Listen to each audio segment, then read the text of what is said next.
శ్రీకృష్ణదేవరాయల వారి కొలువులో తెనాలి రామలింగడు అనే ఒక మహాకవి ఉండేవాడు. ఆయన చాలా తెలివిమంతుడు. తన తెలివితేటలతో ఎంతటి వారినైనా సరే సులభంగా ఓడించగలిగేవాడు.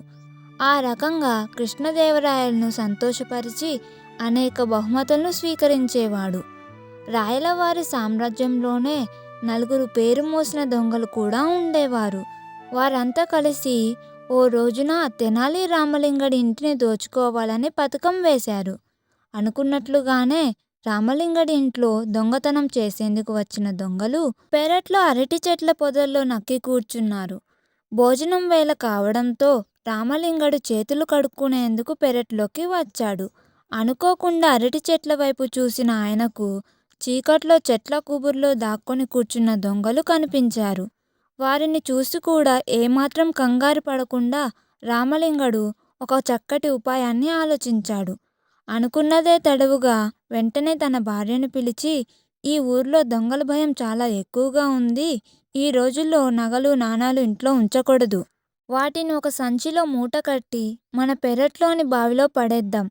ఏమంటావు అంటూ మెల్లిగా కన్ను గీటుతూ అన్నాడు రామలింగడు. భర్త ఉపాయాన్ని అర్థం చేసుకున్న రామలింగడి భార్య సరేనని ఒప్పుకుంది. తర్వాత భార్య చెవిలో గుసగుసలాడిన రామలింగడు ఇంట్లోకి వెళ్ళి ఒక మూటను సిద్ధం చేసి భార్యతో సహా పెరట్లోకి వచ్చి దాన్ని బావిలో పడవేస్తాడు. ఇదంతా అక్కడే దాగి ఉండి గమనిస్తున్న దొంగలు లోపల సంతోషపడసాగారు. వెతకబోయిన తీగ కాలికే తగిలిందని సంతోషపడిన దొంగలు అందరూ నిద్రపోయేదాకా ఉండి తర్వాత బావిలోకి దిగుదాం అని నిర్ణయించుకున్నారు. అంతలో చీకటి పడింది. అనుకున్నట్లుగా అందరూ నిద్రపోయాక అరటి చెట్ల చాటు నుంచి బయటికి వచ్చారు దొంగలు. బావిలోకి తొంగి చూశారు. వెంటనే ఒకడు బావిలోకి దిగి నగల మూట కోసం చాలాసేపు వెతికాడు. నీరు ఎక్కువగా ఉండటం వల్ల నగల మూట దొరకడం లేదని బయటికి వచ్చేశాడు. ఇక లాభం లేదు. బావిలోని నీటిని తోడేస్తే నీళ్ళన్నీ తగ్గిపోతాయి. అప్పుడు సులభంగా నగల మూటను వెతకవచ్చని సలహా చెబుతాడు ఒక దొంగ. అతడి మాటలకు సరేనన్న మిగిలిన వారు ఒకరి తరువాత ఒకరు బావిలోని నీటిని తోడి పోయసాగారు. దొంగలు నీరు తోడిపోయటాన్ని చాటుగా గమనించిన రామలింగడు మెల్లిగా పెరట్లోకి వచ్చి అరటి చెట్లకు బాగా పాదులు చేసి చప్పుడు చేయకుండా ఇంట్లోకి వెళ్ళిపోయాడు. దొంగలు ఎంతసేపు నీటిని తోడిపోసినా బావిలోని నీరు ఏమాత్రం తగ్గటం లేదు. అరటి చెట్లకు మాత్రం నీరు బాగా పారింది.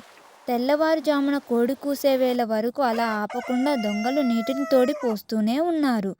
ఎట్టకేలకు నగల మూట దొంగలకు దొరికింది. అబ్బా, కష్టానికి ఫలితం దక్కిందని మురిసిపోతూ మూటను విప్పారు దొంగలు.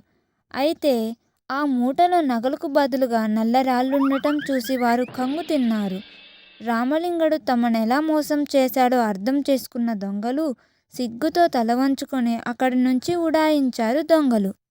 వీరు ఇంతకాలం తమను మించిన వారు లేరని మిడిసిపడుతూ ఎంతోమంది ఇళ్లను సులభంగా దోచుకెళ్లేవారు. అలాంటిది రామలింగడి ఇంట్లో చిన్న వస్తువును కూడా దొంగలించలేకపోయారు. ఈలోపు జరిగిన తతంగమంతా కృష్ణదేవరాయలకు తెలిసింది. రామలింగడి తెలివితేటలకు మురిసిపోయిన మహారాజు లెక్కలేనన్ని బహుమతులతో గౌరవించాడు. కాబట్టి పిల్లలు, ఈ కథ ద్వారా తెలుసుకోవాల్సిన నీతి ఏమిటంటే, ఉపాయంతో ఎంతటి అపాయాన్నైనా సరే జయించవచ్చును.